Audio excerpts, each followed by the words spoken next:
শ্যামলা বরণ গায়েরই রং দীঘল কালো চুল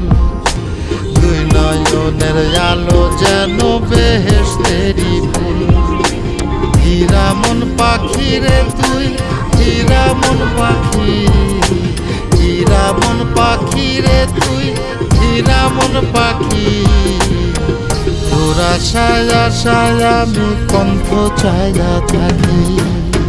তোর আশায় আশায় আমি কণ্ঠ চাইয়া থাকি।